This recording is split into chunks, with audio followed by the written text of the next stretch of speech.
Hello, Brian here, aka Mac, and welcome. Today I will be running through the latest monthly report for Squadron 42. As always, a huge thank you to all of my patrons and channel members, in particular to DP4 Bongo, who is my latest patron. Thank you so much for the support. And apologies for not getting this video out sooner. My family and I have had COVID, so all content has been on hold. So before we begin, the TOBII Eye Tracker 5 is back on sale at 15% off until the 3rd of July. So a great time to pick one up.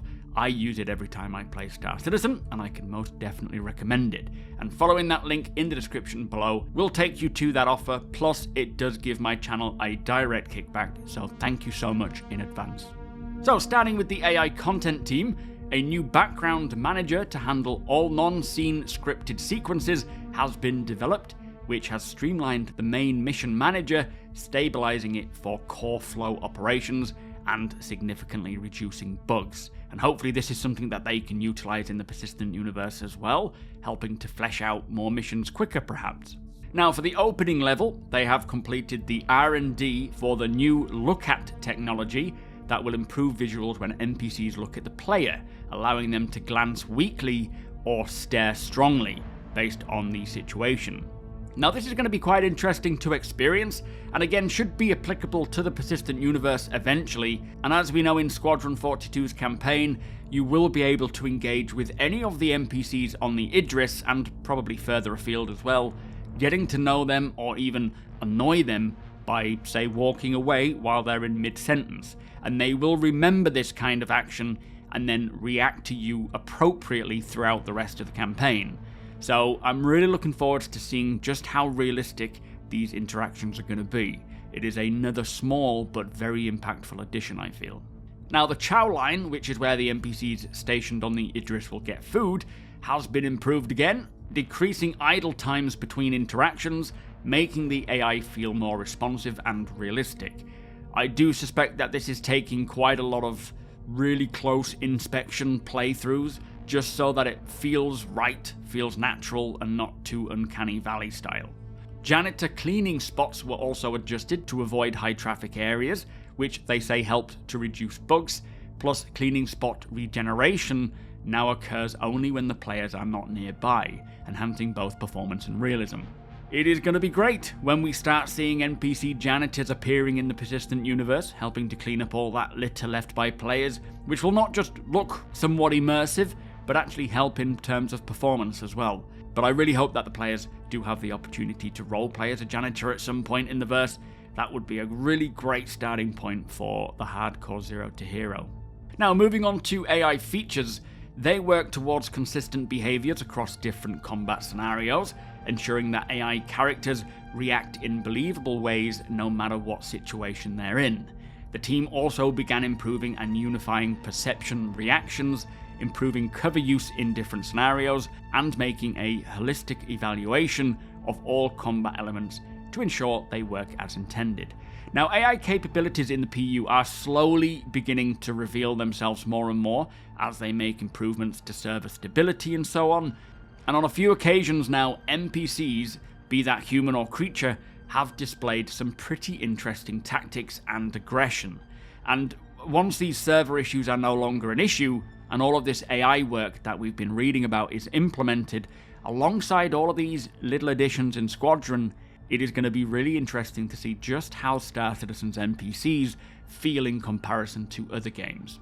Now onto the AI tech team, they improved the functionality of NPCs pushing trolleys and using elevators alongside updates to behaviours for elevator use, smoother animations when NPCs move away from trolleys, and improved functionality for NPCs parking trolleys were implemented as well.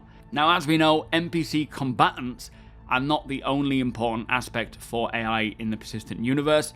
We need all this industrial day-to-day action stuff as well, which will assist at locations, moving cargo around, especially when 323.2 comes out, although I don't know if AI or NPCs will have this capability for that release. It would certainly be cool if they did though. Now the team also began work to allow NPCs to understand when cover is being destroyed or when parts of a usable are being destroyed as well, which they say will then prevent NPCs from attempting to find or use them as cover. And finally, for AI tech, for AI ships, the team continued making improvements and bug fixes related to following splines and backstrafing. Now, moving on to the animation team, they further developed player interaction moments, like interacting with levers, vehicles, and clothing. Plus, they are also working to improve the feel of zero-G movement and created additional first select animations to be used when a player gets a new weapon. So I suppose once they are happy with all of these player interactions, we will then see that transition over to the persistent universe, as they are aiming to make as many, if not all, interactions physicalized. Same with pushing or switching buttons on your ship's dashboard. They want players to see their character's hands reaching out, giving that tactile sense to the environment.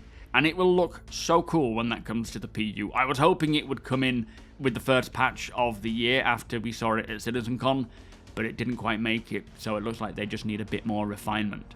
Now, the motion capture team completed a shoot for a new enemy class, and I do wonder what this will be. I think we've seen the heavy class in the persistent universe, so do get your guesses in the comments below. And finally, Vanduul facial animations progressed, as well as animations for various Tier 2 story characters and the player character. Now, next up we have the gameplay story team. They continued to polish characters in Chapter 1 following feedback, including fist bumping, looking at the player, fiddling with turret buttons, and walking off with their helmets. A tour in Chapter 4 also saw improvements. For example, player choice was added to the beginning, along with new idle and abandon animations. Plus, a key meet scene was overhauled with updated mocap to make it more robust, while idles and exit animations were improved for another scene. I suspect that this tour in Chapter 4 is probably the Morrow tour, around the Idris when you first get on board. I would love to see the difference between how it was back in, 2015 to how it looks now, and just watch that whole sequence again. I really enjoyed that sequence, so seeing it in its updated form would be pretty spectacular, I reckon. Anyway, new audio was added in scenes for Chapter 4A and 5, plus several new scenes were created as well, including a hiding survivor, a conversation in the mess hall, a moving forklift truck, a medic healing the player, and a deck crew inspecting the Gladius. So quite a bit there then. Now, for the narrative team, they continued to drill down on their remaining tasks for Squadron 42, sitting in on playthroughs of levels with other teams, as well as on their own, to provide feedback on the narrative experience. They also continued writing Galactopedia entries and worked on core gameplay to define where they will appear in levels.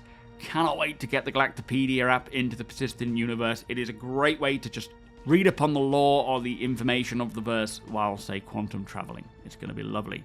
Now, Narrative also worked with several outsourced freelancers to develop collectibles that will be scattered throughout the levels for players to find, with the team saying it's been exciting to see the work come in, and we're looking forward to seeing the players react to them. Now, it's really interesting that they have outsourced this. I had no idea. If this kind of process turns out useful and consistent, it could be a good idea to outsource all of that old hangar flair to get it in our hangars as soon as possible. That would be pretty grand. A new testbed was also developed in collaboration with the gameplay and audio teams to test the dogfighting combat experience and make sure that the wild lines for the various pilots trigger correctly. And when complete, this will provide an in-situ environment to ensure the technical setup is working, but also that the personalities of the various gangs come through in the way that they talk as well as fight. Now, they are really trying to push for diversity in the different gangs found throughout the verse, which we will see expand more and more in the PU, especially when 4.0 comes along and we get Pyro, each one or each gang offering unique styles, behaviors, intentions, manifests, wherever you go, and even joining them as well and becoming a member. Now, for the tech design team, for flight in particular, they integrated the new AI flight behavior from the PU into Squadron 42 and then began improving various combat encounters, plus they bug fixed and made improvements to interactables across many chapters. And finally, we have visual effects, who continue to support art, design and cinematics teams, Also, several cinematic scenes are reaching edit lock, which means the camera positions are mostly finalized, enabling the VFX artists to dial in their effects to match each shot. So there you go, that was the monthly report for Squadron 42. As usual, these reports for Squadron are very short, as it is just polishing, bug fixing, optimizing, tuning and tweaking just to get it all as good as it can be. And it sounds like they are really going through it now with a fine-tooth comb, just making sure that everything is spot on. So with that said, I will now get on with the monthly report for the Persistent Universe. I am a little bit behind due to being ill. I do apologise for the hold-up, but if you do appreciate my content, please do consider subscribing and helping the channel to grow. Also, come and hang out over at twitch.tv/SuperMacBrother. I should be back to streaming again very soon. The link is in the description below. Hit the thumbs up if you don't mind, it does the channel a big favour, and tick that notification bell if you would like to be notified when my videos go live. Again, a huge thank you to my patrons and channel members. Cannot do this without you guys, so thank you so much. Don't forget to take advantage of that 15% off for the TOBII. Thank you for watching, and I'll see you in the next one.